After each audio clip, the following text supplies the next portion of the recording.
സൗഭദ്ര ആയുർവേദ ആശുപത്രിയുടെ ഗൃഹവൈദ്യ അറിവുകളിലേക്ക് എൻ്റെ പ്രിയപ്പെട്ട പ്രേക്ഷകർക്ക് സ്വാഗതം.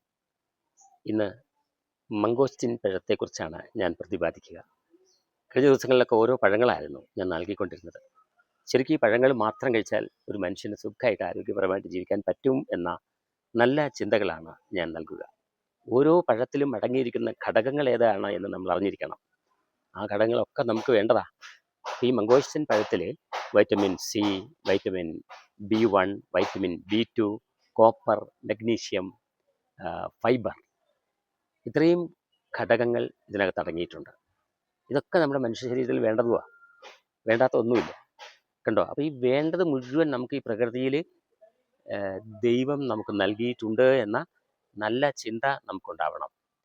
അത്ര വിലപ്പെട്ട ഒരു പഴമാണ് മാങ്കോസ്റ്റിൻ പഴം എന്ന് നാം മറക്കരുത്. ഇനി അതിനകത്ത് എന്തൊക്കെ ഗുണങ്ങളുണ്ടെന്ന് കേട്ടോളൂ. ചീത്ത കൊളസ്ട്രോളിനെ കുറയ്ക്കാം, നല്ല കൊളസ്ട്രോളിനെ കൂട്ടാം, വിഷാദ രോഗത്തിന് വളരെ ഫലപ്രദം, തലച്ചോറിൻ്റെ ആരോഗ്യത്തിന് വളരെ നല്ലത്. ഈ തലച്ചോറിൻ്റെ ആരോഗ്യക്കുറവ് ഓട്ടിസം ബാധിച്ച കുട്ടികളിൽ നന്നായിട്ടുണ്ട്. അപ്പോൾ ഓട്ടിസം ബാധിച്ച കുഞ്ഞുങ്ങളെ ഇന്ന് കേരളത്തിൽ ഉടനീളമുണ്ട്.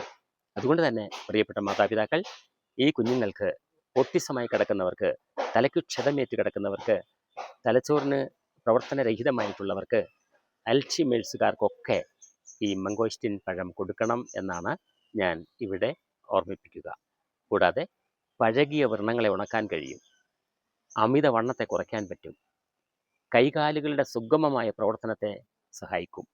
അപ്പോൾ നമ്മുടെ കൈകാലുകളൊക്കെ ചലിക്കണമെങ്കിൽ, നമ്മുടെ ശരീരത്തെ നല്ല ആരോഗ്യപ്രദമാക്കണമെങ്കിൽ, നമ്മുടെ ശരീരത്തെ മാനസിക ശാരീരിക ആരോഗ്യത്തെ ഉണർത്തണമെങ്കിൽ ഒക്കെ നമുക്ക് എല്ലാ പഴങ്ങളും പ്രകൃതിയിൽ ദൈവം തന്നെ നൽകിയിട്ടുണ്ട്.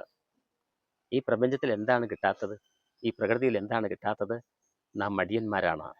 നാം വലിയ അമിത ഫുഡും അമിത മാംസ്യാഹാരം കൊണ്ട്, ഫാസ്റ്റ് ഫുഡും കൊണ്ട് നമ്മുടെ ജീവിതത്തെ തകർക്കുമ്പോൾ ഒന്നോർക്കണം, ഒന്ന് തിരിഞ്ഞു ചിന്തിക്കണം ഈ നല്ല അറിവുകളിലേക്ക്. ആ അറിവുകൾ നിങ്ങൾ സ്വന്തമാക്കണം, മറ്റുള്ളവരിലേക്ക്, ധാരാളം പേരിലേക്ക് നിങ്ങൾ ഷെയർ ചെയ്യണം, ഒത്തിരി ആളുകൾ അറിയട്ടെ. കഴിഞ്ഞ ദിവസത്തെ ചോദ്യം ഇതാണ്: ചർമ്മ സംരക്ഷണത്തിനുള്ള ഒരു പഴത്തെക്കുറിച്ചായിരുന്നു. ഉത്തരം ചീമനെല്ലി, അരിനെല്ലിക്ക. ഞാൻ ഈ പഴവർഗ്ഗങ്ങളുടെ ക്ലാസ് എടുത്തപ്പോൾ ആദ്യം തന്നെ സൂചിപ്പിച്ചിട്ടുണ്ടായിരുന്നു. ഇന്നത്തെ ചോദ്യം ഇതാണ്: നീർക്കെട്ടിനെ അകറ്റാൻ പറ്റിയ ഒരു ഔഷധ ചെടിയുടെ പഴം ഏതാണ്? ഉത്തരം നൽകണം. ഈ അറിവുകളൊക്കെ അടങ്ങിയ ആരോഗ്യത്തിൻ്റെ വീട്ടറിവുകൾ നിങ്ങൾ എല്ലാവരുടെയും വീടുകളിൽ ഓരോന്നും സ്വന്തമാക്കണം. ഞാൻ മരിച്ചാലും ഈ അറിവുകൾ നിലനിൽക്കും. നന്ദി, നമസ്കാരം.